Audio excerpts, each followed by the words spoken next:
Merci beaucoup Jacques Ravenne d'être venu à ce 8e salon maçonnique. Ça fait plusieurs fois que vous venez, vous êtes un habitué, et il y a toujours autant de public qui est ravi de vous rencontrer, qui se régale quand vous n'êtes pas là à lire vos bouquins que vous écrivez donc depuis des années avec Éric Giacometti.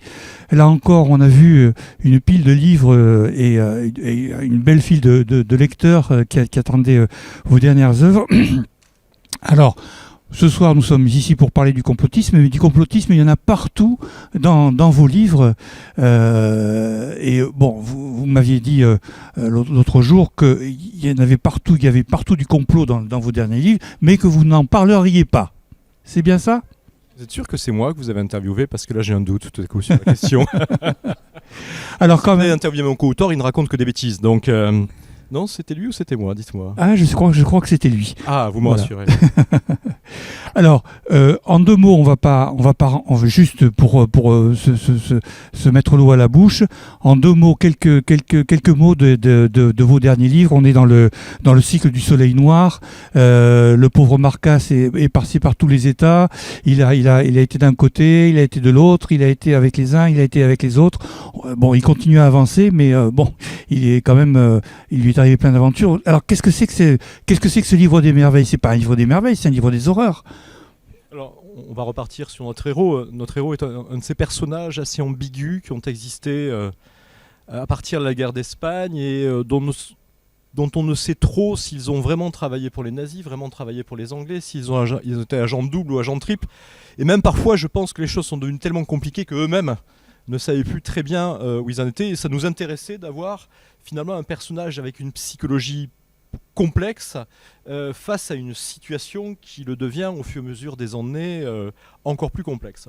Là, nous nous trouvons donc en 1944, le débarquement a eu lieu, la débâcle est assez proche, hein, c'est une affaire de quelques mois, mais ce qui nous a beaucoup frappé avec mon co-auteur, c'est de voir que dans la population allemande et parmi les dignitaires allemands, il y avait une sorte, je ne dis pas d'enthousiasme, mais c'est assez fascinant quand on connaît ce qui se passe en mai 45, c'est-à-dire la chute du Reich, de voir quand même que 8 mois avant, ces gens ont la folle espérance qu'avec les armes secrètes, ils vont changer vraiment le sens de la guerre, alors que les Américains sont sur le Rhin et que quasiment les Russes sont en Pologne. Donc c'est cette espèce de croyance infondée dont on s'est demandé, mais en fait ça repose sur quoi? Et pendant pas mal de temps, on a fouillé un petit peu et on s'est aperçu quand même que depuis 1939-1940, il y avait tout un courant dans le nazisme, qui n'est pas un courant majoritaire, hein, mais un courant minoritaire quand il est aux commandes, ça équivaut à un courant majoritaire, qui a une fascination pour l'occulte, pour l'ésotérisme noir, et parfois pour des théories qui sont extrêmement, je veux dire, curieuses. Je donne un exemple. La première fois qu'on repère ça, on le repère avant-guerre, quand les nazis envoient un groupe d'universitaires, historiens, anthropologues, ethnologues au Tibet. Et tout simplement parce qu'ils ont l'idée que les Tibétains font partie des peuples aryens et donc sont des peuples germaniques. Vous avouerez que d'un point de vue anthropologique, c'est assez peu défendable. Mais pour le prouver, ils vont prendre des mesures de crâne. Et on a des photos de Tibétains hilars, en se disant ces Européens sont dingues, ils nous mesurent le crâne et autres. Et honnêtement, on voit des jeunes hommes, ils sont très jeunes, ces universitaires, blonds comme les blés, avec de très belles chevelures, en train de prendre des Tibétains morts de rire, et on se dit, bof, ça ne prête pas conséquence. Sauf que les mesures qui ont été prises sur les Tibétains, à un certain moment, les nazis distinguent les Tibétains prolétaires, on va dire, voilà, paysans, et la race des seigneurs, et définissent ces mensurations comme étant les mensurations aryennes. On se dit, bon, c'est la folie des nazis. Mais en 1942, quand ils arrivent dans le Caucase, et qu'ils tombent sur des tribus qui pratiquent un judaïsme un petit peu, on va dire, ancestral, ils se posent la question, sont-ils juifs ou pas? Et comment ils définissent? On reprend les mesures qui ont été faites au Tibet, on reprend la race des seigneurs, tu es dans les mesures, tu n'es pas déporté, tu es pas dans les mesures, tu passes dans un camp. Donc vous voyez, cette folie pouvait avoir des conséquences particulièrement intenses. Et en 1944, Himmler a une idée qui nous apparaîtrait totalement folle. Lui se rend bien compte quand même que les choses ne vont pas pouvoir durer très longtemps. Donc comment sortir de cette problématique? Ils se rendent bien compte aussi qu'avec à peu près 6 millions de juifs gazés à l'époque, sans compter la Shoah par balle de 2 à 3 millions dans les plaines de l'Ukraine, ça risque de peser lourd. Et donc, il demande, il fait plus que demander d'ailleurs, il demande à ce qu'on appelle des sondeurs commandos, c'est-à-dire des commandos d'intellectuels, dans les pays encore occupés, un peu ailleurs, de récupérer toute la littérature manuscrite ou bien une littérature écrite sur la sorcellerie. Il amoncelle des tonnes de volumes. Donc ça c'est vrai. C'est absolument vrai.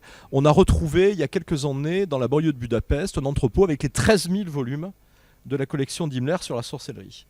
Et donc on se dit, mais pourquoi ? En 1944, il me semble qu'Himmler, patron des SS, a autre chose à faire que de s'intéresser au procès de la sorcellerie. Donc nous, on a fait un livre, on invente un secret dessus. Ça, c'est la création de l'écrivain. Mais ce qui est fascinant, c'est le pourquoi réel.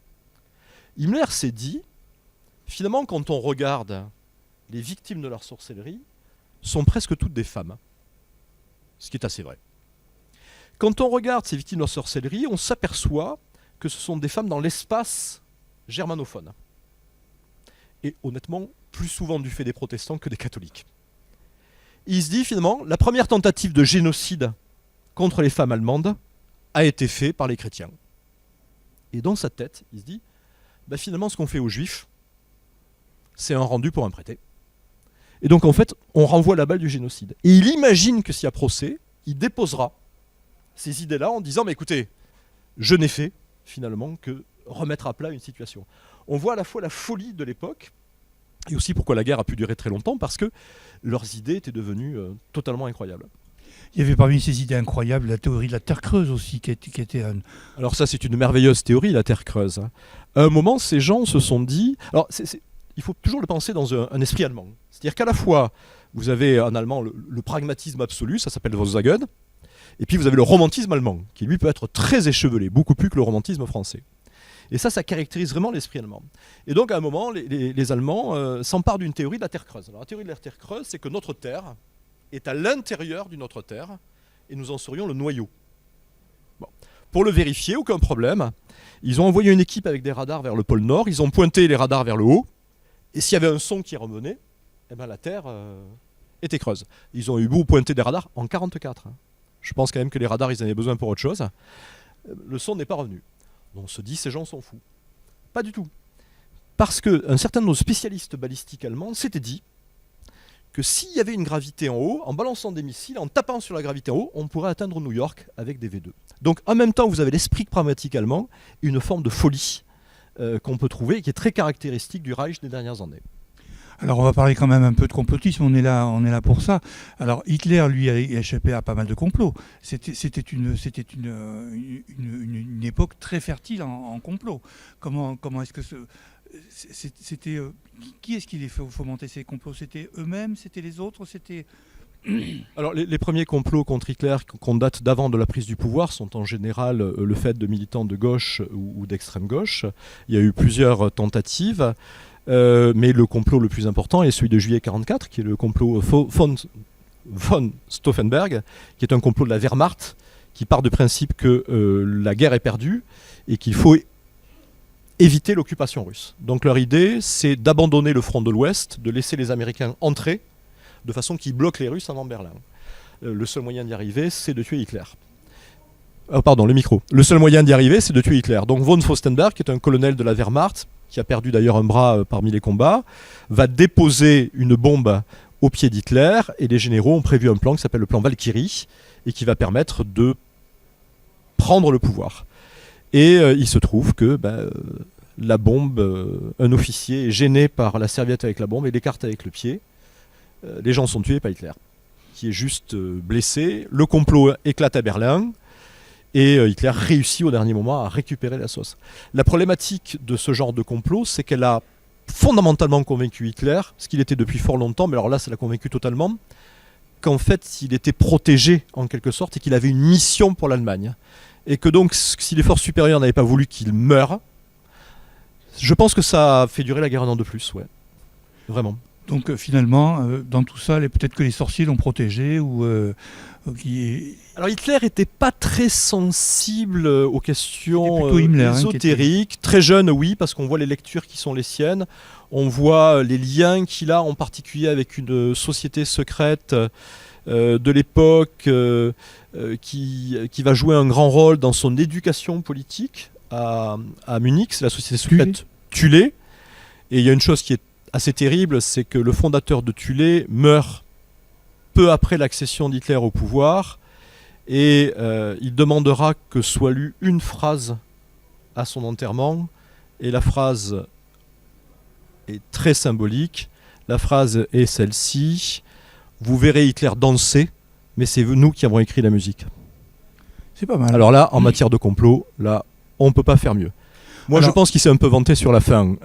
Mais quand même, la phrase est restée de ces groupes occultes qui, à un certain moment de l'histoire, peuvent ou ne pas avoir une influence.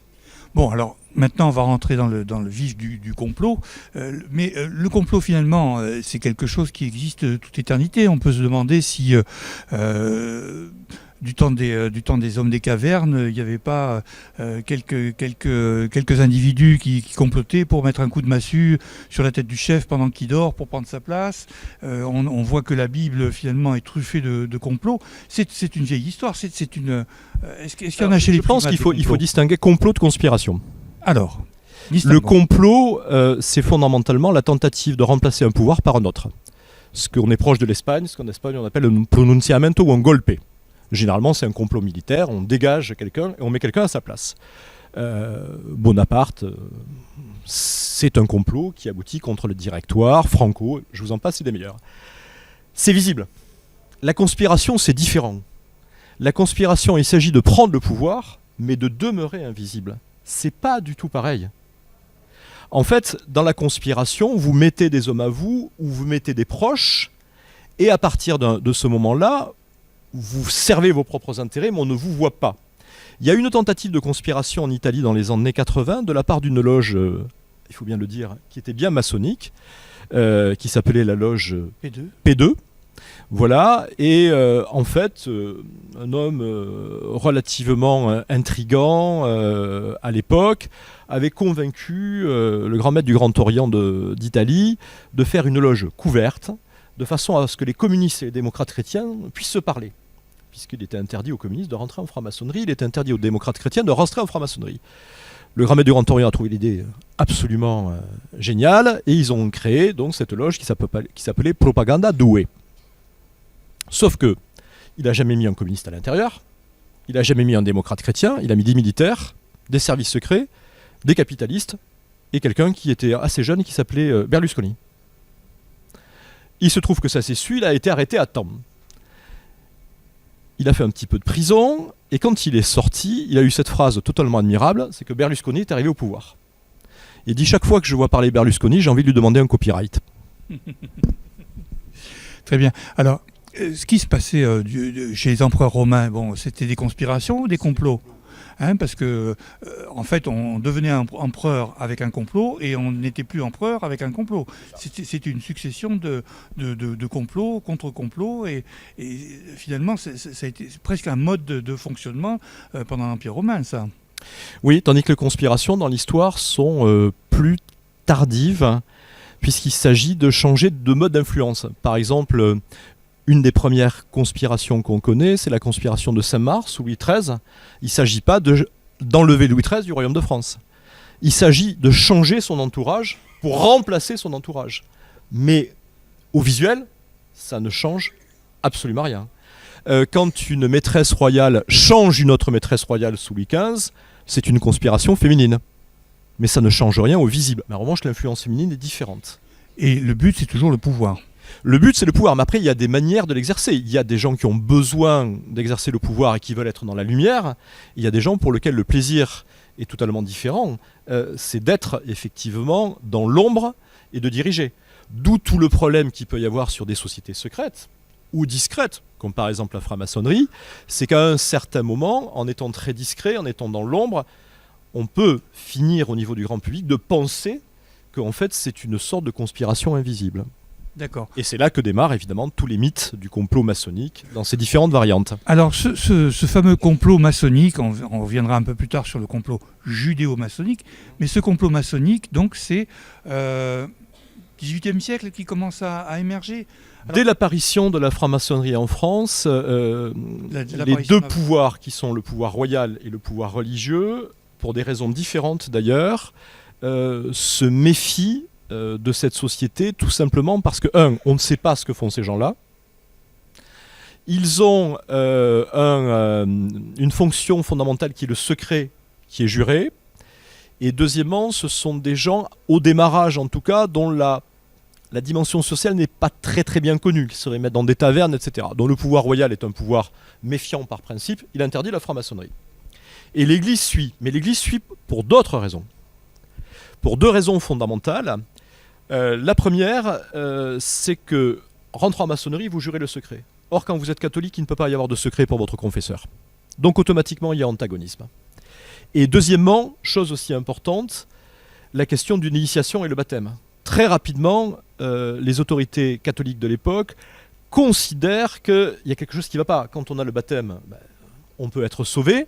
À quoi besoin d'avoir une initiation qui, en plus, quand on le regarde un peu de près, parce que ça se sait très vite comment ça fonctionne, va quand même chercher dans des mythes un peu grecs, dans des choses un petit peu curieuses. Donc, interdiction.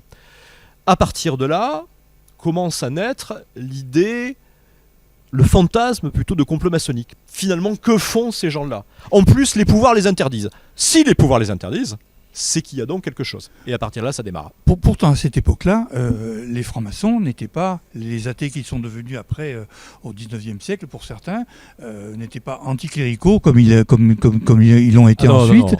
C'était une maçonnerie déiste. Mais la franc-maçonnerie, par essence, est plastique. Elle est royaliste quand il y a un roi, elle est républicaine quand il y a une république, elle est impériale quand il y a un empire. Ça va faire plaisir à tout le monde, ça. Ben oui, mais historiquement, c'est la vérité. Moi, je ne vais pas vous raconter le contraire. Regardez n'importe quelle ouverture de tenue en 1804, on commence à chanter la gloire de Napoléon. Puis bon, Napoléon se fait virer, on chante à la gloire de Louis XVIII. C'est pas grave, du moment qu'on dure. Vous savez ce que ça avait dit Jospin un jour? Il avait dit, en France, il y a quand même deux choses qui sont restées. La franc-maçonnerie et l'Église catholique. Chacun en pensera ce qu'il en voudra.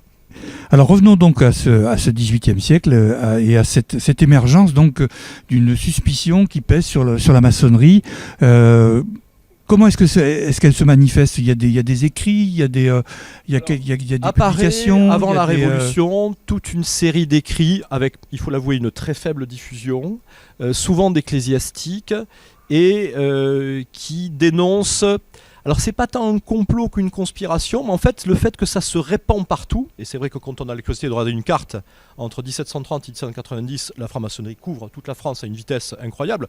Un département comme le Lot, qui est un département voisin, se retrouve avec 7 loges maçonniques en 1780, ce qui est assez curieux.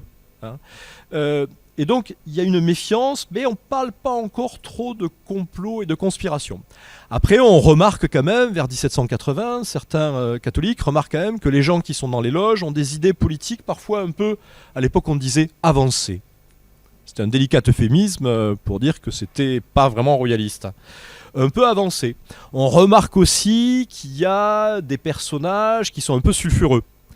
Par exemple, Chaudelin de Laclos, qui a écrit Les Liaisons dangereuses, est un franc-maçon très connu à l'époque et qui a la particularité en particulier de courir les loges pour demander à ce que une égalité femmes-hommes, qui a un discours féministe à l'époque. On ne peut pas dire que ça plaise beaucoup. Pas beaucoup dans les loges non plus d'ailleurs. Mais ça reste, c'est autre chose. Donc il remarque tout ça, mais bon voilà. D'accord. On est à un siècle de la sociabilité, des sociétés néo-secrètes, il y en a énormément, la franc-maçonnerie est un peu prise quand même dans tout ça. C'est la Révolution française qui change le tout, avec un livre qui va sortir en 1796, qui est le livre de l'abbé Baruel, qui avait quand même cette double fonction d'être franc-maçon et jésuite. Il y a quand même des gens qui ont du courage, et qui a écrit un bouquin, donc Mémoire pour servir l'histoire du jacobinisme, où il accuse, il a peut-être éclusé pour accuser d'ailleurs, mais il accuse clairement les francs-maçons d'être donc les responsables de la Révolution française et de l'avoir volontairement fomentée à travers leur pointe la plus extrême, qui auraient été les Illuminati et la personnalité de Mirabeau. Aujourd'hui, ce sont des faits que l'histoire dément radicalement, mais qui ont eu un succès à l'époque absolument incroyable, parce que pour beaucoup de gens, une royauté qui existait depuis des siècles, qui s'effondre en 8 mois, ça ne peut être qu'une conspiration. C'est surprenant. C'est inexplicable autrement. Voilà. Alors toutes ces théories ont été balayées. Alors maintenant, après, il faut être d'une très grande honnêteté. C'est-à-dire que dire que les francs-maçons ont fait la Révolution française, c'est entièrement faux. Dire qu'ils l'ont calculé, qu'ils l'ont compté, les archives, il n'y a strictement rien. Et on dispose aujourd'hui, depuis que les archives sont rentrées de Russie, de beaucoup d'archives de la fin du XVIIIe siècle.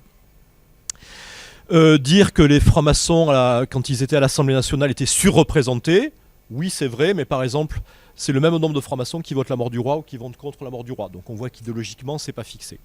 En revanche, il y a un phénomène qui est tout à fait vrai et qui est assez explicatif. Quand vers 1791-92, on change les structures juridiques administratives, on crée les communes, on crée les districts, on crée les départements. District, c'est l'équivalent des conseils départementaux d'aujourd'hui. On crée les départements et autres. Il faut du personnel politique pour faire tourner tout ça. Les prêtres ne sont plus là ou sont déportés. Les aristocrates sont partis et les bourgeois souvent sont en prison. Quelle est la seule structure qui reste, qui tient la route? La loge maçonnique. Et résultat, quand vous regardez le nom des gens qui sont dans la loge maçonnique en 1788 et que vous regardez ceux qui sont élus maires ou au district en 1792-93, eh ben souvent l'identité est à 60-70%. Si vous êtes un complotiste, vous dites c'est la preuve. Si vous êtes un historien, ben vous dites le recrutement s'est fait là où il y avait encore quelque chose qui tenait la route. Parce qu'on a quand même tendance à oublier qu'en 91-92, dans les provinces, c'était vraiment le chaos. Donc c'est une question de regard aussi, le complot. C'est-à-dire qu'une statistique, vous la faites parler comme vous voulez, dans le sens où vous voulez. Moi, je pense simplement qu'il y a eu un recrutement maçonnique, mais qui honnêtement n'a pas joué un rôle, puisque dès l'arrivée de Robespierre, ils se font carrément laminer, il n'y a plus de franc-maçonnerie en France.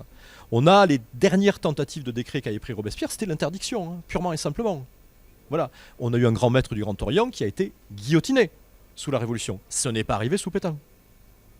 On a eu plus de gens qui sont morts sous la Révolution franc-maçon que sous Pétain. Il ne faut pas l'oublier. Mais en revanche, cette structuration administrative par les francs-maçons, elle va trouver son plein essor sous l'Empire. Celui qui va récupérer, on va dire, le morceau, le gâteau, c'est Napoléon. Mais quand même, est-ce que, en quelque sorte, les francs-maçons, pendant tout ce XVIIIe siècle, n'ont pas un peu mis le feu sous la marmite, c'est-à-dire fait prospérer quelques idées, transmis ces idées? Est-ce que ça n'a pas été un creuset? Le rôle fondamental de la franc-maçonnerie dans la transmission, je pense qu'il est involontaire. Il n'a jamais été pensé en termes de prise de pouvoir. Ça, je ne le pense pas. En revanche, les loges étant marquées par la mixité sociale, il est évident que les aristocrates libéraux et cultivés qui étaient dans les loges ont transmis à des couches populaires, on va dire entre guillemets plus basses, des idées, pas révolutionnaires, mais des idées d'égalité qu'elles n'avaient pas. S'il y a une responsabilité de la franc-maçonnerie, elle est dans la diffusion, par infusion dans les loges, d'idées qui ne sont pas révolutionnaires, mais qui sont les idées voltairiennes et rousseauistes. Alors, au début du 19e siècle, est-ce que des gens comme l'abbé Baruel continuent à dénoncer un complot? Oui, mais ça, alors là, ça ne prend plus du tout. Parce que là, nous vivons dans ce qui va devenir, qui est le consulat et qui va devenir un empire, et dans laquelle la franc-maçonnerie est une franc-maçonnerie d'État. Toute la famille de Bonaparte est initiée. 90% des maréchaux sont initiés. Et je ne parle pas des officiers supérieurs, on est à 70-72%. La quasi-totalité du personnel politique dans les préfectures est initiée. Les principaux ministres de Talleyrand, de Napoléon, Talleyrand, Fouché, j'oublie le dernier, sont initiés aussi. On est dans un empire quasiment maçonnique. Donc là, les maçons ne sont plus du tout inquiétés. Et les théories conspirationnistes n'ont absolument pas cours. Mais quelle est la nature de cette maçonnerie? C'est quand même une maçonnerie à l'eau tiède. C'est une maçonnerie bourgeoise. Voilà. Qui sait exactement où il faut aller parce que ça se passe bien. Voilà. C'est une maçonnerie d'élite provinciale. Et puis il y a des choses qui aujourd'hui nous apparaissent bizarres, mais l'Empire, c'est une population en armes. On estime qu'il y a pu avoir plusieurs millions, plus que la guerre de 14, de soldats sous les armes. Quand vous êtes officier ou sous-officier franc-maçon, être franc-maçon sur les champs de bataille de l'Europe, c'est une assurance vie. Quand vous êtes capturé par le camp d'en face et que vous tombez sur un franc-maçon, les conditions de détention ne sont pas les mêmes. Et ça, tout le monde le sait à l'époque. Il y a des récits innombrables du côté anglais, du côté prussien, du côté français, d'officiers francs-maçons qui font des signes, et on dit « Ah bon, c'est bon, toi, chut, voilà ». Donc, tout le monde le sait.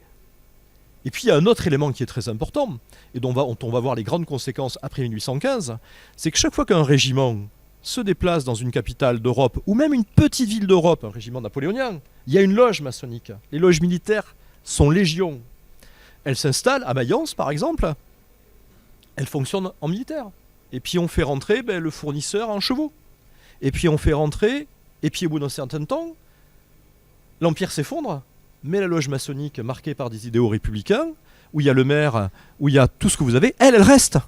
Et les révolutions qui vont s'enflammer de 1830, de 1848 jusqu'à la Commune, vous les trouvez là. Donc là, en revanche, la maçonnerie va avoir un rôle énorme, et en particulier dans une branche beaucoup plus politique, qui va être les charbonniers et les carbonari en Italie. Donc la maçonnerie a essaimé des idées à travers l'Europe, alors. Absolument toute l'Europe, oui. Jusqu'en Russie d'ailleurs. Grâce aux loges militaires, oui. Le seul pays où ça n'a pas pris, c'est l'Espagne. Mais le catholicisme était ce qu'il était en Espagne, et c'était assez difficile pour un alcade d'aller fréquenter une loge maçonnique, parce qu'en général, on le retrouvait au petit matin découpé en morceaux. Ne plaisantez pas avec la très sainte église catholique et la franc-maçonnerie. À ce point, c'était vraiment... Ah ben vous savez que par exemple, c'est assez fascinant, les meilleurs témoignages que nous avons sur le fonctionnement de la franc-maçonnerie vers, on va dire, 1750, c'est des malheureux Anglais qui sont fait attraper par l'inquisition espagnole ou portugaise. Et on a les séances d'interrogatoire qui ont été récupérées, et ils ont tout craché. Le meilleur moyen d'avoir un bon rituel, c'est d'aller le chercher dans certaines choses de l'inquisition espagnole et portugaise, parce que ils sont très précis. Puis ils ont des moyens. Oui. Voilà. Ils ont l'expérience aussi. Peut-être. Ils ont le savoir-faire. Voilà, ils savent faire. Le savoir-faire espagnol est quand même un savoir-faire. Quand même, Sur ces questions-là, il n'y a pas à dire. Mais il y a un marchand anglais, par exemple, qui est attrapé. Je pense qu'ils ne l'ont pas torturé. Le type a dû avoir la peur de sa vie. Et alors, lui, il décrit tout. On commence comme ça, on dit tel mot. Si on veut savoir comment ça fonctionne, on l'a là. Alors, ce qui est très drôle, en revanche, c'est qu'il a tout raconté. Les inquisiteurs espagnols l'ont vu, ont trouvé ça tellement débile. Ils ont dit, c'est pas vrai. On dit, c'est pas vrai, c'est des conneries. Ils ont foutu ça dans le coin. Comme quoi la franc-maçonnerie, c'est pas très sérieux quand on regarde ça de près. C'est vrai que de temps en temps, on peut se dire que... Oui. Non mais c'est vrai, c'était tellement loin de leur culture. On dit c'est fantaisiste. Qu'est-ce qui se passe à la fin du 19e siècle ? La maçonnerie est bien implantée, il y a le Grand Orient prend son autonomie, la Grande Loge de France part de son côté. Il y a aussi toujours la pression il y a encore des royalistes et il y a encore des catholiques qui sont encore très puissants. Et là, est-ce que là aussi, cette branche, j'allais dire, de droite de la population ou de l'intelligentsia se méfie de la maçonnerie ? Est-ce qu'elle décrit un complot ? Il n'y a pas de complot, de conspiration maçonnique identifiée dans les années, on va dire, Second Empire, 1850-1890, mais en revanche, il y a deux maçonneries qui, idéologiquement, commencent à exister dans les loges. Vous avez une maçonnerie toujours impériale, mais c'est celle du neveu. Napoléon III, ça n'a pas le même lustre. Et puis vous avez quand même toute une maçonnerie autour des penseurs groupés autour de Victor Hugo, qui ont un impact de plus en plus grand dans les loges.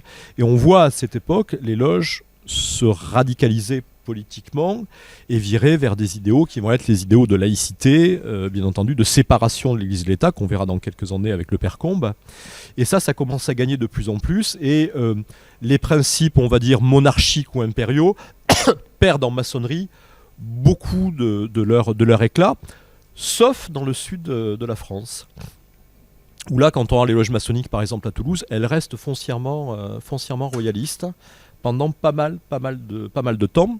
Vous savez quand même, pour la petite histoire, que quand Louis XVIII a commencé à se rapprocher de la France à l'époque des deux chutes de 1814 et 1815, il a été pensé à un certain moment monter une principauté d'Occitanie. Le drapeau avait été créé entre Bordeaux et Toulouse en s'appuyant sur des loges maçonniques royalistes, en pensant que c'est le Midi qui allait basculer le premier dans le royalisme, ce qui a été le cas puisque Bordeaux était la ville de France qui a basculé dans la royauté le plus. Bon, il faut finir le boulot vite fait, je sais pas. Ah écoutez, là je ne me prononcerai pas, ça serait une conspiration de plus. Voilà. Bon, alors, en attendant de monter ce complot-là, Vous savez, le meilleur complot, c'est celui qu'on ne voit pas. alors, Voilà. Umberto Eco disait, si vous craignez le complot, organisez-le, comme ça vous serez tranquille. Bah, vous connaissez une anecdote que je répète souvent parce que j'ai toujours eu du mal à m'en sortir. Il y a quelques années, j'ai écrit un livre, honnêtement je ne sais plus lequel, mais je sais qu'à l'intérieur, j'ai besoin de créer une société secrète. Donc je me dis, pas de problème, je vais le faire moi-même, c'est mieux. Et je crée le cercle. Je fais des rituels, je fais tout un truc, je suis très content de moi. Et puis je vais à la forêt du livre en septembre signer. Ce bouquin était sorti en juin. M'arrive un monsieur qui me dit cercle intérieur. Je suis un peu lent, donc je comprends pas très bien. Et puis il me prend la main, il me la tripote à la façon franc-maçon, mais c'était pas les bons trucs. Il me dit cercle intérieur. Et là je comprends qu'il y a une confusion avec le cercle que j'ai créé dans mon bouquin. Mais que lui pense en être vraiment. Mais moi je me dis c'est quand même moi qui l'ai créé, quoi. Donc c'est un peu gênant. Et il me reprend la main, il me la tripatouille, et comme je comprends pas ce qu'il fait, évidemment je peux pas répondre comme il faut, et le mec me quitte sur cette phrase en me disant imposteur. Il s'en va. Formidable. Depuis je me méfie un peu des complotistes. Alors, à un moment Je ne donné... crée plus de société secrète. Bon, Si, avec un RIB, mais voilà, maintenant j'ai évolué. bon, c'est mieux. Je me suis inspiré de la franc-maçonnerie.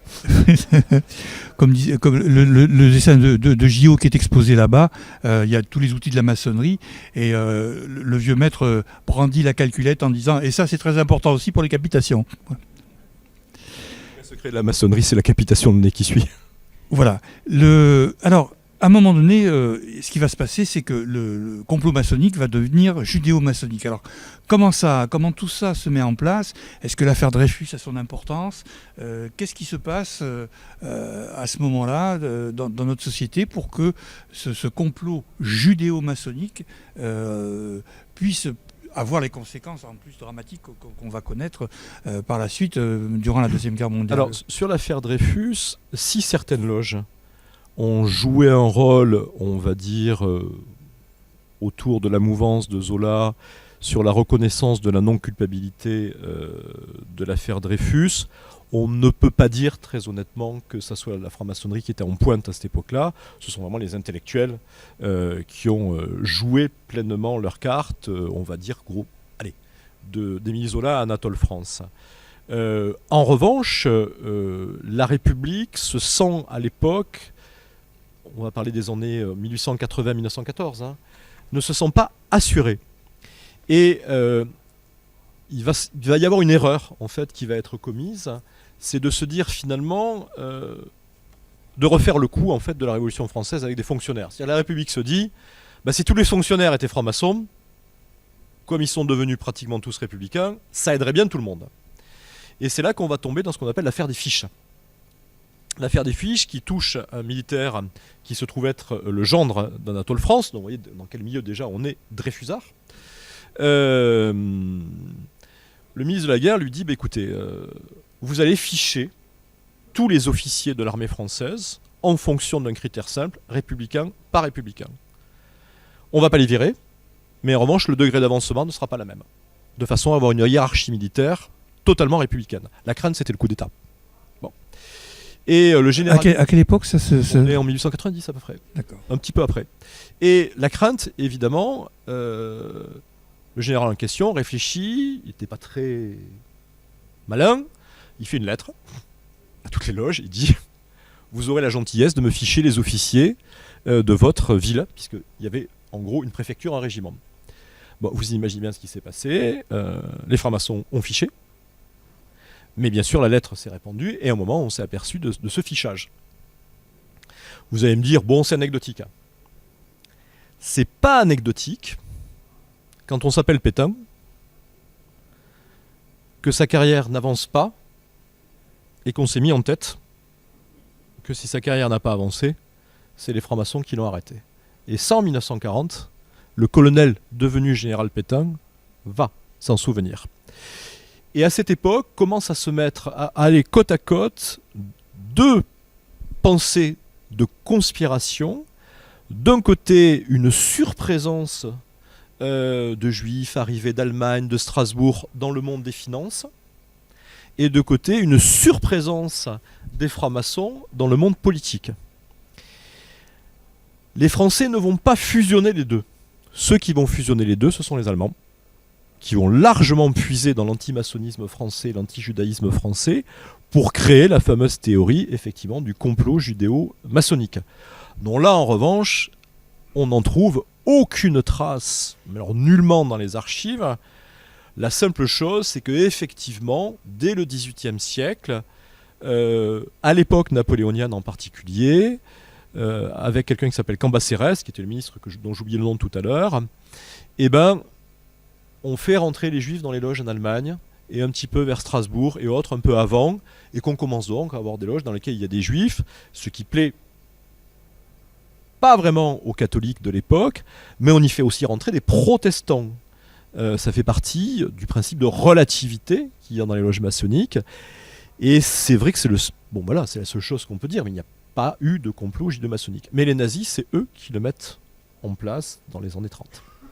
Et comment est-ce que les troupes du maréchal Pétain, les collaborationnistes, vont s'emparer de ce que les Allemands ont créé à ce moment-là ? C'est très ambigu, la position du gouvernement de Vichy sur les francs-maçons. Du point de vue légal, les lois tombent les unes après les autres. Il est impossible d'être fonctionnaire franc-maçon. Il faut se déclarer franc-maçon.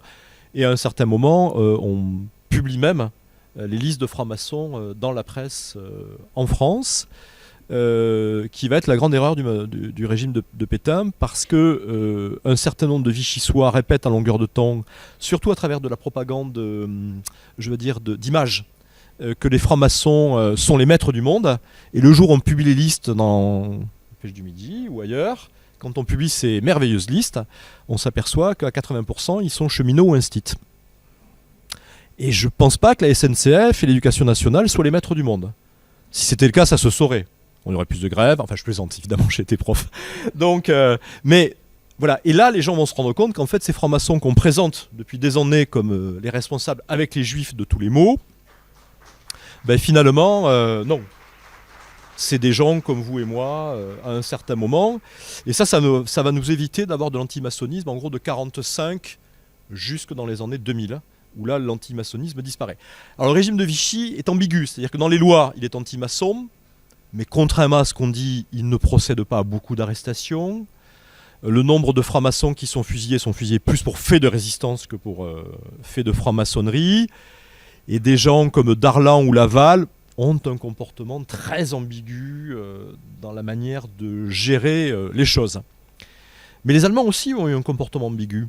Quand ils interdisent les loges maçonniques, ils font deux choses. Parfois, les Allemands sont des gens très curieux. Première chose, ils raflent tout ce qu'ils ont à l'intérieur, ce qu'ils feront en France en 1940, et ils mettent ça dans des hangars, et ils envoient des SS pour classer. Ils veulent comprendre.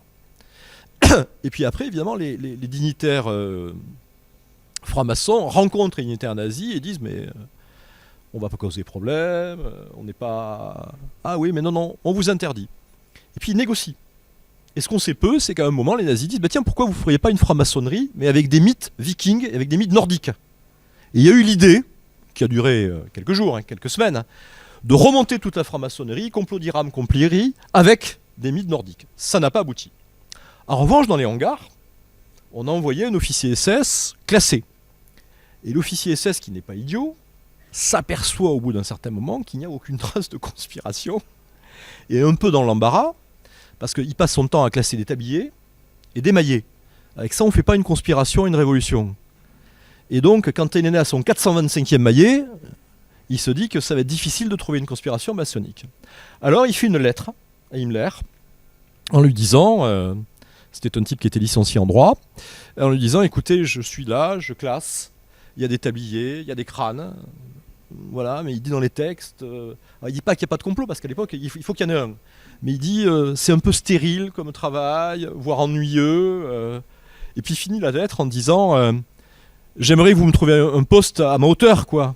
Il s'appelait Adolf Eichmann. Ah ouais. C'est l'homme qu'on a sorti du classement parce qu'il s'ennuyait et qui a fait structurer évidemment la Shoah. On aurait préféré qu'il reste à compter des maillets.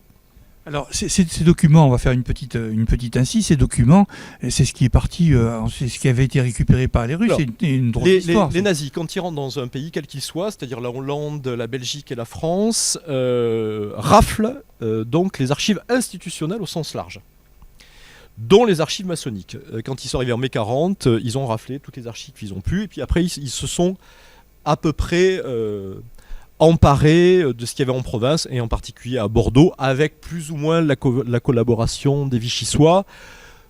Des fois, les gens ont caché, juste avant qu'ils arrivent les archives, dans la loge où j'étais initié, dans le département du Lot à Figeac, les archives ont été cachées.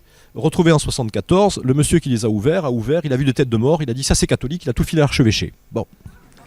Alors maintenant, quand je vais voir les archives de ma loge, le mec de l'archevêché jusque là, quand même, ah monsieur, bonjour, c'est nous qui les avons.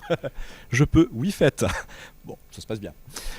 Mais blague mise à part, tout est parti. La problématique, c'est que ça a été dispersé dans plusieurs services, d'abord.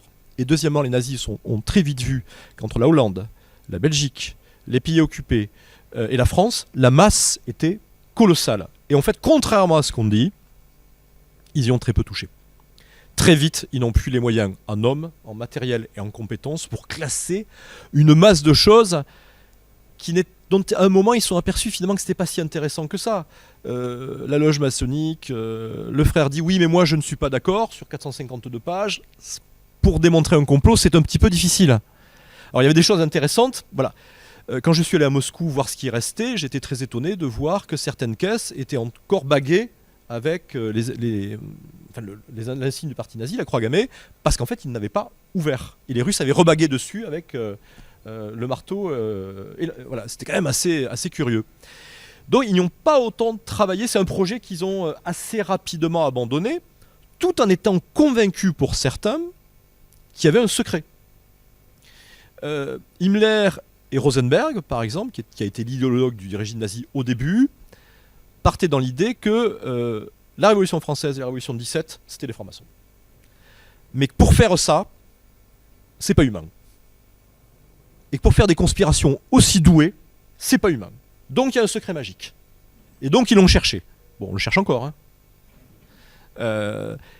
Mais ça a été une obsession qui a été entièrement renouvelée pas mal de temps. Et puis à partir de 1945, les Russes en sont emparés. Pour d'autres raisons. Les Russes, sur les archives françaises maçonniques, sont vite aperçus que, en fait, beaucoup de députés qui ont été réélus en 1946 avaient un fichier maçonnique qui datait d'avant. Et ça, pour jouer politiquement sur ces personnalités, c'était important.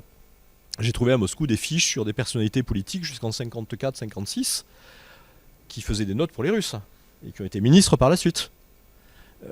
Je me doute bien qu'on a trouvé des choses à l'intérieur assez curieuses. Il y avait par exemple un dossier sur Robert Hersan, le patron du Figaro, pour un vol de stock de charrue en 1942. Les Russes avaient récupéré ça. Il y a des choses très curieuses. Mais les Russes, eux, s'en sont servis pour des raisons d'espionnage. Sauf qu'ils n'ont jamais dit que ces archives avaient été retrouvées, et ils les ont classées jusqu'en 1974. Ça faisait partie, donc, des archives de l'Armée Rouge. J'y suis allé, moi, il y a quelques années, avant les problèmes que nous connaissons, et il y avait à l'époque 75 millions de documents qui pouvaient aller de la note au dossier de 200 pages. Et vous y trouvez des choses absolument incroyables. Il y avait, par exemple, des archives de la CGT.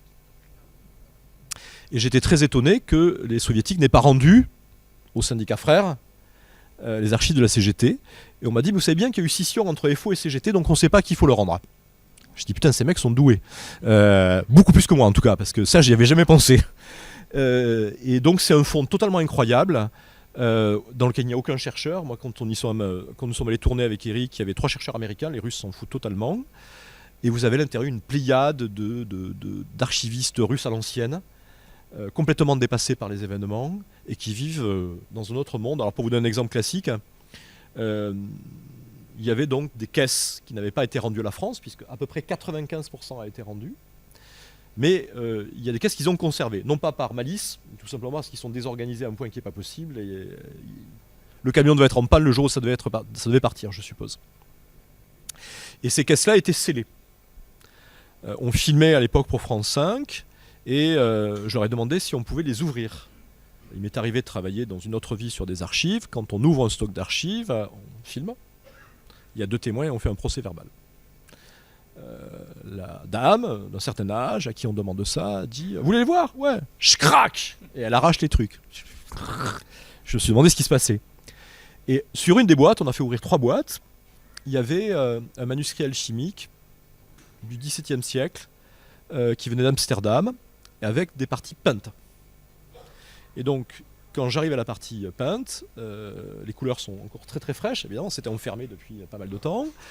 Et vous savez que bon, la sueur ou la graisse des doigts, vous ne pouvez pas, sur une peinture, vous la dégradez. Et sur un pastel, en tout cas, vous la dégradez. Et je demande des gants. Stupéfaction des Russes qui travaillent sans gants. Ce qui, moi, m'a paru fou. Donc je réitère ma demande, en fait, c'est la fixeuse qui réitère pour moi. Et des gants, vous voulez vraiment des gants? Oui, bien sûr, je veux des gants, etc. Mais pourquoi? J'explique. Ah oui, bougez pas. Ils vont dans les WC, ils me chopent 2 gants Mappa Rose. Et là, je me retrouve dans la caméra avec le mec de France 5 qui filme, comme un abruti, avec 2 gants roses, qui devaient servir à récurer le fond des WC. Ça m'a un peu troublé. Et puis il y a eu une scène très, très drôle, c'est qu'à un moment, la fixeuse qui est avec nous, qui parlait parfaitement russe, sort une feuille dactylographiée en termes cyrilliques, avec des annotations à la main, et nous dit ça, c'est un ordre de Beria qui définit le nombre de locomotives qui doivent être mobilisées en Ukraine, puisque là, ils sont très proches de Berlin, pour aller récupérer les archives en Allemagne. Donc là, c'était la preuve qu'avant la fin de la guerre, les Russes voulaient déjà récupérer ces archives-là. Pour nous, c'est essentiel de la mettre dans le film. Et elle dit les annotations sont de Beria. Il y a eu le mot Beria. On a vu les archivistes disparaître en un quart de tour. Elles sont précipitées au téléphone. Le directeur est descendu comme une fusée. Il a pris l'archive, il a dit Beria, ça n'existe pas. Et là, j'ai compris qu'on était en Russie et que finalement, le soviétisme n'était pas si loin, qu'il fallait peut-être un petit peu se tasser dans les deux. Il y avait encore des bonnes habitudes. Qu'il y avait de bonnes habitudes et que c'était temps de rentrer en France assez rapidement là. Alors il y a une partie de ces archives quand même qui ont été récupérées par le Grand Orient. Alors, ce qui s'est passé, c'est qu'en 2000, dans les années, vers des années 2000, une universitaire américaine, en fouillant ce fonds d'archives de l'Armée Rouge, découvre des kilomètres d'archives maçonniques européennes, j'insiste bien, puisqu'il y a des archives belges. Je suis en Belgique aussi pour tourner, pour voir ce qu'ils avaient perdu. Et donc, elle le fait savoir aux Russes qui, honnêtement, en ont presque perdu le souvenir. Et le fait savoir au Grand Orient de France, à la Grange de France et au droit humain, puisque c'est les 3 obédiences qui ont des archives là-bas. Et ces 3 obédiences demandent au Quai d'Orsay de faire des démarches pour récupérer les archives. Les Russes fournissent d'abord des photocopies payantes. Ça a coûté 1 million de francs à la France. Et puis ensuite décide donc du renvoi des archives, mais il en reste.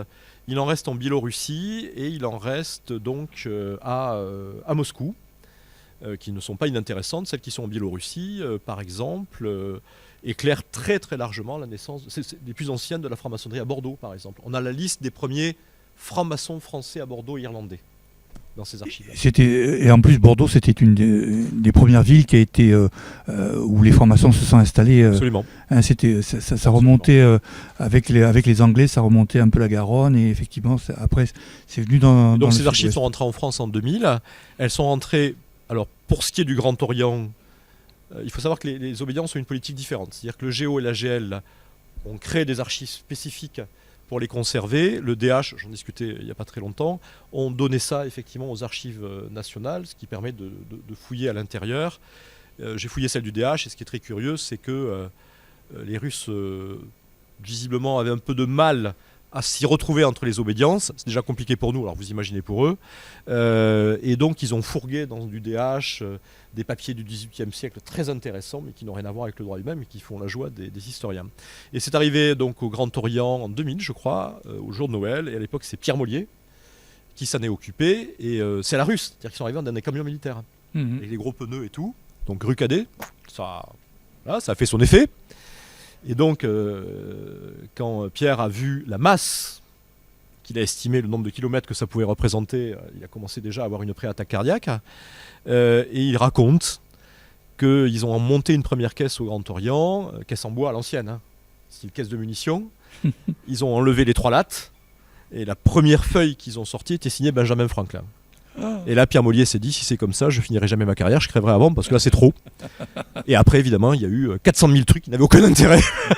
Mais la première, c'était quand même Benjamin Franklin. Ils n'ont jamais su si c'était une plaisanterie des Russes. D'accord. Pierre Mollier, qui, rappelons-le, sera là demain. Tout à fait. Qui vous racontera la même anecdote. Qui pourra raconter des anecdotes sur ce sujet, sur ces merveilleux caisses qui sont arrivés de Russie. Et qui sont toujours en étude. Et qui sont toujours à l'étude, voilà. Voilà. Est-ce qu'à ce stade de notre rencontre, il y a des personnes qui souhaiteraient poser des questions sur ce qui viendrait de se dire ou sur quelque chose d'autre? On mettra à leur disposition un micro pour qu'elles puissent s'exprimer.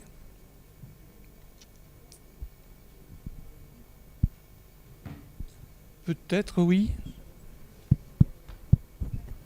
Comme ça. La première, c'est toujours la plus dure. Bonjour. Quelle est la différence entre les Illuminati et les francs-maçons, vu qu'on parle de complot? Oui, vous avez tout à fait raison de le préciser. Alors, les Illuminati est une société secrète de la deuxième moitié du XVIIIe siècle qui a eu son plein épanouissement en Bavière d'abord et dans ce qu'on appelle l'Allemagne d'aujourd'hui. C'est une société secrète qui est constituée en grande majorité par des universitaires et des étudiants, souvent de droit, et qui a été fondée par un ancien franc-maçon qui avait des idées, on va dire, politiques très radicales pour l'époque, républicaines, et qui donc s'est inspiré de la structure de la franc-maçonnerie, loge, initiation et grade, pour créer une organisation politique nommée les Illuminati, qui en traduction littérale veut dire les Illuminati, les Illuminés, ceux qui ont la lumière, je précise bien, de la raison. D'ailleurs, le symbole des Illuminati à cette époque-là était la chouette, Athéna, la raison. Et c'est une structuration totalement politique, qui a été entièrement décimée, dispersée, à partir de la fin du XVIIIe siècle, et qui donc n'a plus aucune existence. La problématique sur les Illuminati, c'est que aux États-Unis, dès Washington, un certain nombre de gens se sont demandé si les idées des Illuminati allemands n'étaient pas fondatrices de la démocratie américaine. Et d'ailleurs, il y a une lettre à la bibliothèque du Congrès qui a été envoyée à Washington, George Washington, pour savoir ce qu'il pensait des Illuminati. Vous voyez que c'est quelque chose qui courait à l'époque, alors qu'ils étaient inexistants donc en Europe. Et à partir de là, petit à petit, aux États-Unis, s'est répandue l'idée que les Illuminati auraient existé, sous d'autres noms et d'autres vocables, aux États-Unis. C'est resté une idée, par exemple, qu'on voyait beaucoup dans des petits fanzines dans les années 70-80, mais qui, avec Internet, a pris une toute autre dimension. Sur ce sont arrivés un certain nombre de romans, un certain nombre de films, et surtout de stars de la pop, qui ont joué sur des logos Illuminati. Vous connaissez tous ces analyses sur le dollar, par exemple. Voilà. Et à partir de ce moment-là, ça s'est répandu comme une traînée de poudre. Et on a fait des Illuminati une société secrète existante encore et dirigeant le monde. Et c'est une idée qui est très, très répandue. Moi, il y a une anecdote que je ne me lasse jamais de raconter. Il y a quelques années, une obédience maçonnique dont j'aurai la charité de ne pas donner le nom s'est dit, il est temps d'aller porter la bonne parole dans les banlieues. Très bien. Il y a eu prise de contact qui a été faite avec un franc-maçon qui travaillait dans les banlieues et qui a proposé à des jeunes banlieues de discuter de ces questions-là. Et on a envoyé quelques têtes chenues de chez nous expliquer ce que c'était que la franc-maçonnerie. La rencontre a duré 6 minutes. Non pas qu'elle se soit mal passée, pas du tout. C'est que les francs-maçons sont arrivés, on dit nous sommes francs-maçons, et les gens leur ont dit non, nous on veut pas les ringards, nous on veut les Illuminati. Et ils sont rentrés à Paris Centre. Parce qu'effectivement, franc-maçon, c'est un peu léger. Illuminati, alors là, c'est le rêve. Pour la petite histoire, j'ai quand même 3 personnes qui portent mon nom sur Facebook, 2 Africains et un Américain, qui sont grands maîtres Illuminati, qui s'appellent Jacques Raven, et qui, si vous voulez rentrer dans les Illuminati, contre une somme modique, payable en dollars, régleront votre problème. Si ça l'est, bien évidemment. D'autres questions? On vous écoute, monsieur. Bonjour. Je peux pas m'en débarrasser. Bonjour. Alors moi je ne suis pas franc-maçon, mais je vous fréquente beaucoup sur Internet. Je voudrais savoir ce que vous pensez de ce que dit Michel Maffesoli, qui a sorti un livre et qui dit, parce que les francs-maçons, selon moi, c'est un club de rencontre et c'est une association de libre pensée. Écoutez, c'est un club de rencontre, c'est une nouveauté. On ne le savait pas. Moi, ça fait 30 ans que j'y suis, je l'apprends. Et je me dis qu'effectivement, j'ai dû rater un truc. Bon, une association de Mais il y a libre... d'autres qui doivent le savoir dans la salle, mieux que moi. Une association de libres penseurs qui, à l'époque, pour échapper au dogme de l'Église catholique, se réunissait pour pouvoir discuter librement, échanger des idées. Donc ça, ça c'est mon avis, ce n'est que mon opinion. Bref, donc une assemblée de libres penseurs qui aujourd'hui est devenue une assemblée dogmatique. Donc ça c'est lui qui le dit, c'est pas moi, parce que moi je suis pas franc-maçon, donc je n'apporte pas mon témoignage, j'en sais rien. Mais ça me paraît étonnant que Michel Maffesoli, qui était au Grand Orient de France, qui apparemment, selon ce qu'il dit, qu'il quitte, dit que cette assemblée de libres penseurs n'a plus trop le droit de critiquer. Si vous sortez de la pensée unique, vous vous faites fusiller, quoi. Donc, le Grand Orient de France dogmatique, vous en pensez quoi, vous ? D'abord, vous vous doutez bien que je connais Michel Maffesoli depuis très longtemps, qu'il m'est arrivé de le croiser à plusieurs reprises, dans des lieux ici ou en privé. La position de Michel Maffesoli sur le fait que le Grand Orient, puisque c'est le Grand Orient qui est en cause dans son livre, serait passé d'une société de libres penseurs à une société dogmatique, je pense qu'il faut la voir un petit peu différemment. Je pense que Michel, lui, a l'idée que peut-être la franc-maçonnerie, ces dernières années, s'est figée. C'est-à-dire que l'état du monde a évolué très vite, mais que notre rapport à l'état du monde et notre capacité à réagir à cette évolution, en revanche, s'est terriblement ralenti. Peut-être ça qu'il appelle effectivement le terme que vous avez employé. Et il est vrai, sans partager le point de vue Michel là-dessus, qu'il y a un hiatus de plus en plus grand entre notre discours et le monde extérieur. Notre discours, je le dis en toute gentillesse, et je ne suis pas moi élu au Grand Orient, donc je peux en parler en toute sérénité, notre discours est inaudible pour la plus grande partie de la population. Moi, j'estime que quand on a un discours inaudible, on ne change pas de discours, mais on change peut-être les mots qui en sont le vecteur et le véhicule. Quand je parlais de la maçonnerie plastique, sous l'Empire, la Révolution ou la royauté, c'est que cette maçonnerie-là avait la capacité à pouvoir s'adapter intellectuellement à notre époque. Aujourd'hui, j'ai quand même l'impression que notre adaptation à l'époque, elle est plus délicate. Et je vais vous citer un exemple. Quand je suis amené à parler dans des médias, radio ou télé, on me pose toujours les mêmes questions. Je peux vous les faire les yeux fermés. Quand c'est pas le complot, quand c'est pas la conspiration, quand c'est pas les Illuminati, on me pose toujours la question, est-ce qu'il est exact que la franc-maçonnerie, depuis le début du XXe siècle, a œuvré pour certaines lois sociales et sociétales ? La réponse est oui. Lesquelles ? Je ne vais pas le faire ici, vous les connaissez aussi bien que moi. Puis quand j'arrive à la dernière en date, généralement les journalistes plus jeunes, souvent des femmes, me disent « mais ça s'est arrêté en 80 ». Et là, je suis quand même obligé de raconter que depuis 1980-90, nous sommes en 2024, non, je n'ai pas beaucoup de lois sociales ou sociétales dont la franc-maçonnerie est à l'origine. Voilà. Donc la boîte à idées, à mon sens, elle est un peu fermée, et notre capacité à faire partager de nouvelles idées dans la société, elle est très réduite. Quand on relaie qu'on a dans la politique, alors là, excusez-moi, c'est terminé depuis 10 ans, ou 15 ans. Bon. Donc, on vit sur notre acquis. La pilule, l'avortement, c'est bien, mais on est en 2020. Quand je vois des manifestants opposés au mariage pour tous, qui brandissent des banderoles « mort aux francs-maçons », c'est tout à fait exact, on les a vus, alors qu'on n'y est pour rien, parce qu'on y est passé complètement à côté, je me dis que oui, il y a peut-être un peu d'eau dans le gaz. Peut-être que c'est ça que Michel a voulu un peu dire. J'ai dit.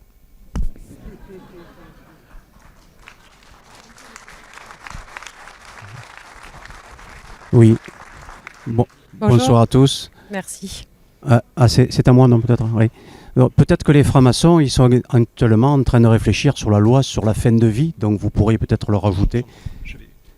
Oui, j'ai dit peut-être les francs-maçons sont en train de discuter sur la fin de vie, ça vous fera peut-être un propos à dire sur les années 2024. Je peux me permettre, ça fait combien d'années qu'on travaille sur la fin de vie? Et oui, mais la loi n'est pas passée encore, Voilà. donc on ne peut pas en Il avait parler. sorti quoi? Voilà. Voilà, ouais. Alors moi, mon propos... Au Géo, au Cadet, ça fait, je crois que j'y suis très souvent. Chaque fois que j'y vais, il y a une réunion sur la fin de vie.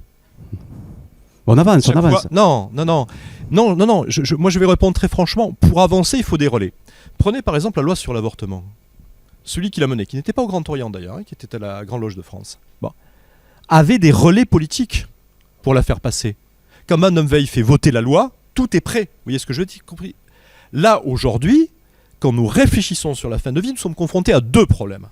Le premier problème, c'est que vous avez des think tanks ou des associations qui regroupent de véritables spécialistes et qui réfléchissent, je suis désolé, de façon mieux que nous, parce qu'ils connaissent mieux la question que nous.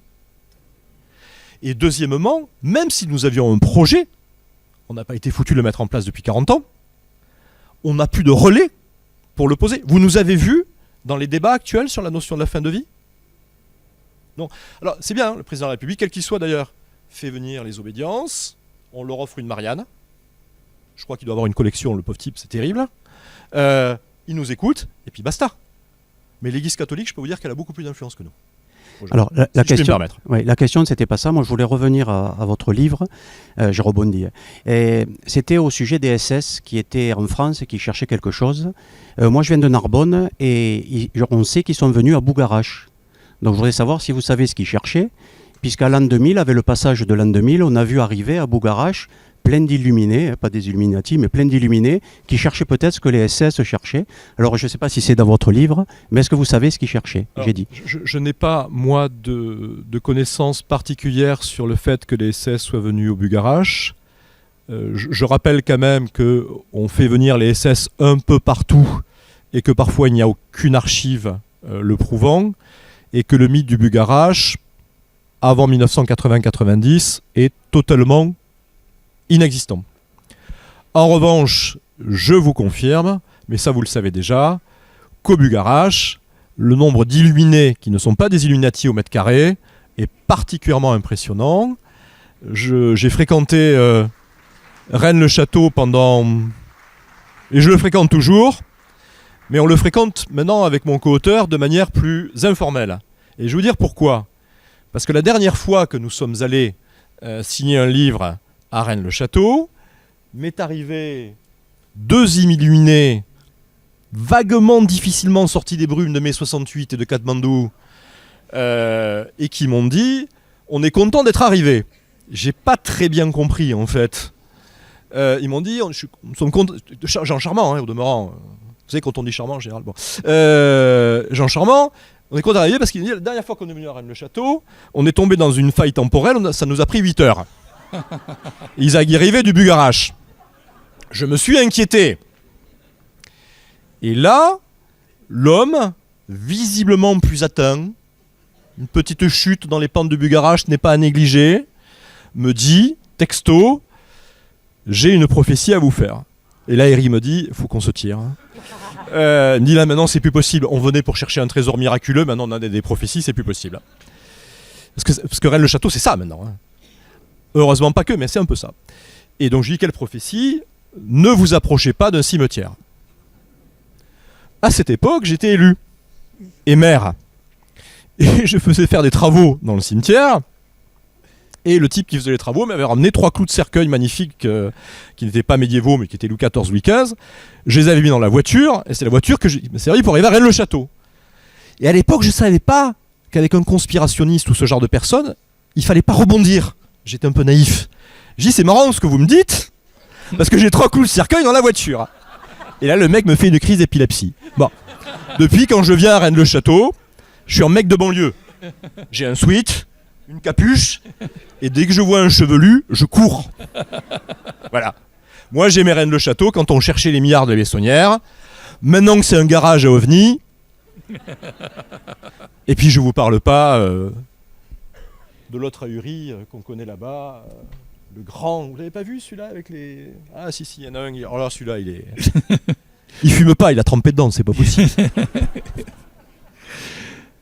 Voilà, ben, Vraiment, c'est une très jolie randonnée à faire. Hein. mais Vraiment, c'est beau. Hein. après, c'est une très jolie région et petit message, juste à côté, il y a un musée des dinosaures à Esperanza qui mérite quand même le détour. Voilà. À mon avis, il y aura musée d'autres choses d'ici peu. Mais... D'autres questions dans la salle? On vous écoute, madame. Bonjour, merci. Vous parliez tout à l'heure, en début de conférence, de l'obsession de Himmler pour l'occultisme. J'entends pas, si vous parlez plus fort, s'il vous plaît. Ça marche? Ouais? On m'entend là? C'est un complot, ça. On m'entend pas? Si, on m'entend, c'est bon. Je vous écoute, madame. Est-ce qu'on m'entend mieux? Oui, merci beaucoup. Ah non. Donc en début de conférence, vous avez parlé de l'obsession d'Himmler. Toujours pas? Allez-y. Vous avez parlé de l'obsession d'Himmler pour l'occultisme. Est-ce qu'on pourrait considérer qu'avec, en se dispersant avec son âne nerveux et ses obsessions pour l'occultisme, finalement, il n'aurait pas gaspillé des ressources qu'il aurait pu mettre ailleurs et qui auraient été plus compliquées à gérer par la suite? Honnêtement, je ne le pense pas. Non. Je ne le pense pas parce que l'ANRB récupère plusieurs centaines d'universitaires, mais c'est des intellectuels, des gens qui ont peu à voir avec la science militaire. Et deuxièmement, les budgets qui sont alloués à l'ANRB ne sont pas des budgets assez énormes. En revanche, là où vous avez raison, c'est que la part de cerveau disponible pour ce genre de choses, en revanche, n'a pas servi pour autre chose. Et de ce point de vue-là, ça a joué. Comme ça a joué beaucoup de se dire, bon, on perd sur tous les fronts, ça ne marche plus, mais c'est pas grave, les armes secrètes vont régler le problème. Donc on s'occupe moins de stratégie militaire. Donc à la fois oui et non. D'autres questions? Ah, il y a une petite main qui se lève par ici, en plein milieu. Voilà, le micro arrive. Je pourrais intervenir Bon. Ah, allez-y. Ah, pardon. Bonsoir. Tout à l'heure, vous nous avez parlé des loges qui ont été créées en Allemagne. Et est-ce que vous avez des informations sur les sages de Sion? Alors moi, les sages de Sion, ça se limite à deux choses. Les protocoles des sages de Sion, Oui, les protocoles de sages. qui est une chose. Les protocoles de sages de Sion, c'est quelque chose qui aujourd'hui est bien connu. Hein. C'est un pamphlet antisémite qui a été créé par l'Okhrana tsariste, c'est-à-dire les services, on va dire, de sécurité tsaristes à l'époque. Et ces textes ont été pris en Allemagne dès 1920 à peu près, très au sérieux, donc ont été crédibles et ont servi énormément à la propagande, effectivement, nazie. Ouais. Ça, c'est les protocoles des sages de Sion. Ça constitue un vrai complot quand même. Hein. Oui, ça constitue un vrai complot, d'autant qu'il y a quand même une difficulté, c'est qu'on n'a jamais vraiment réussi à comprendre pourquoi l'Okhrana a créé ce texte-là. On pense aujourd'hui que c'était quand même quelques personnalités spécifiquement antisémites qui l'ont fait, mais que ça ne touche pas l'Okhrana dans sa totalité, ni le régime tsariste dans sa totalité. Mais ça, c'est quelque chose qui a été utilisé, qui est utilisé encore même maintenant. Alors ça, c'est un point sur lequel il faut revenir. Quand on parle aujourd'hui de conspirationnisme, en particulier antimaçonnique, il s'est déplacé avec le temps géographiquement. C'est-à-dire que c'était une spécificité européenne, avant-guerre. C'est devenu une spécificité américaine dans les années 80-2000, avec Internet, où on atteint des seuils, donc francs-maçons, Illuminati, et pour ceux qui veulent vraiment aller plus loin, les reptiliens. Alors là, les reptiliens, je ne veux pas me déconsidérer, donc j'en parlerai pas, mais allez-y. Ça vaut le déplacement. Voilà. C'est la croyance tout simplement que les Illuminati sont d'origine extraterrestre et donc ont une forme reptilienne. Et donc ça se voit sur les visages. On retombe sur l'anatomie des nazis. Hein, et il y a quelques photos d'un malheureux garde du corps d'Obama, un petit peu disgracieux, le pauvre, et dont on vous explique que c'est un reptilien. Mais aujourd'hui, c'est principalement dans le monde musulman et africain que les théories du complot se développent avec une autre approche théorique qui est en fait... c'est pas tant les Illuminati, c'est pas tant ça. C'est simplement que c'est un complot européen, un complot occidental à des fins effectivement d'exploitation ou pas de l'Afrique ou de contrer effectivement certains régimes musulmans. Donc le conspirationnisme est quelque chose qui se déplace de plus en plus, sans compter qu'il y a quand même des régimes, on le sait très bien aujourd'hui, comme la Russie, qui alimentent énormément par leurs services de renseignement ce type de pensée. Il y avait une question par ici, alors. Vous avez le micro, c'est bon, on vous écoute. Oui, bonjour. Bonjour. Moi, je voudrais savoir, entre vous et Éric Giacometti, quel est l'esprit le plus tordu pour pondre toutes ces conspirations? Si c'est Éric que vous interrogez, vous dira moi. Si c'est moi, je vous dirai lui. Écoutez, vous trouvez qu'elles sont tordues, tant mieux, j'en suis ravi, tant mieux. Mais honnêtement, moins tordues que certains des mails qu'on reçoit ou des gens qu'on voit. Vraiment. Ouais. Pour être franc, il y a 20 ans qu'on écrit. Il y a 20 ans, quand on venait nous voir... Après, écrivain, c'est un métier merveilleux parce que le gens qui vient faire signer est un gens qui aime le livre. Le gens qui n'aime pas le livre, vous ne le voyez pas. Donc ça, c'est super. Mais il y a 20 ans, les gens qui étaient un petit peu conspirationnistes, ils étaient à l'ancienne. Oui, les francs-maçons, la révolution, Robespierre est franc-maçon. Non, si, bon. D'accord, il ne l'est pas. C'était... on était dans un dialogue. C'était l'époque où les gens venaient vous voir, vous disaient il y a 666 faces sur la pyramide de Paye. Mitterrand a mis la bête de l'Apocalypse au milieu du Louvre. Vous lui dites, écoutez, ça a été compté, ça a été recompté, ça ne fait pas 666. Les gens disent, si, ça fait 666. Et moi, je n'osais jamais dire que le premier projet de pyramide du Louvre a été déposé en 1814.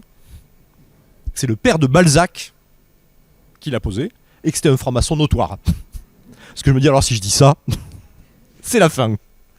C'était sympa. Maintenant, les gens viennent vous voir et vous disent... Qu'est-ce que vous pensez de la franc-maçonnerie, de la pédophilie? Là, ça me fait moins rire.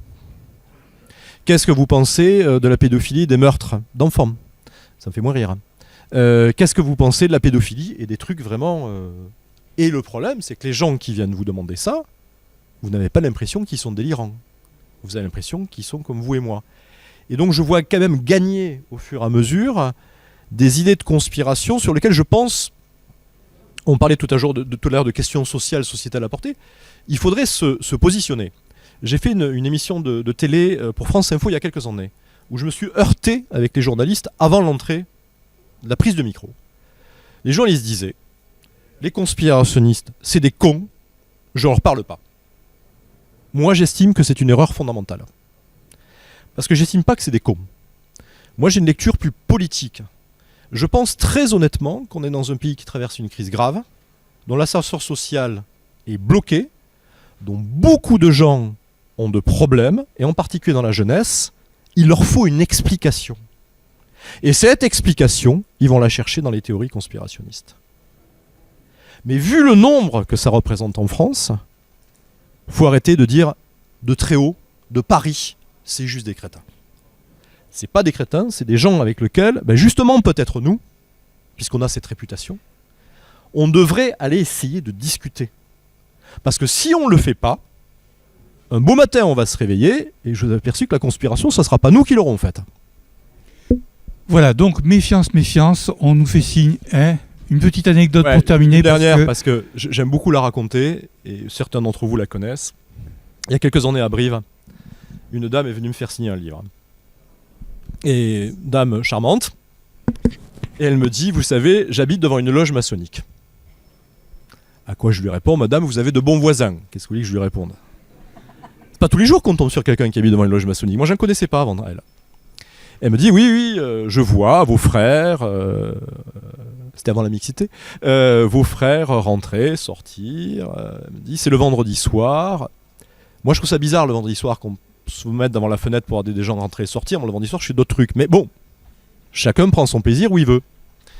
Elle me dit, oui, je les regarde, etc. Elle me dit, oui, ils se réunissent 2 fois par mois. Bien. Voilà, je les vois. Je dis, bon. Voilà. Elle me dit, ouais, et puis... à l'entrée, je les compte. Là, je me suis dit, t'as quand même une drôle de manière de passer ton vendredi soir. Bon. Je dis, ah bon? Elle me dit, ouais, je les compte. Je dis, mais vous habitez en province, madame? Oui, une petite ville. Bon. Et elle me fait son plus beau sourire, elle me dit « Et je les compte à la sortie ». C'est là que j'ai compris que mes ennuis ne faisaient que commencer. Ça m'a paru dément parce qu'elle m'a paru sensée. Et elle me dit « Et quand ils sortent, il en manque un ». Je veux dire que quand vous avez la file derrière qui attend pour signer, que vous en êtes là, que c'est à Brive, où là c'est massif, vous êtes un petit peu dans la merde. Voilà, pour dire les choses comme elles sont. Parce que c'est pas des gens qui sont excités, c'est pas les fous du Bugarache. Vous dites, bon, il est taré. Sécurité, voilà. Mais là, non. Alors j'ai dit, écoutez, madame, vous me parlez d'une loge de province, nous partons donc sur une 40aine de membres, grand maximum, 2 tenues par mois, 10 mois, parce que les maîtres du monde se reposent l'été, je précise. 10 mois, ça fait 20 tenues. Si on en perd un chaque fois, en 2 ans, il n'y a plus de loge. J'ai un bac de maths, il en reste pas grand-chose, mais au moins ça. Et je vous jure, quand on est naïf, j'étais super content. Je me suis dit, la raison illuminée, la vraie, celle qui apporte la lumière, la chouette de Minerve, a parlé. Et la femme me regarde et me dit, oui, mais vous recrutez beaucoup. Merci. Merci Jacques Ravenne.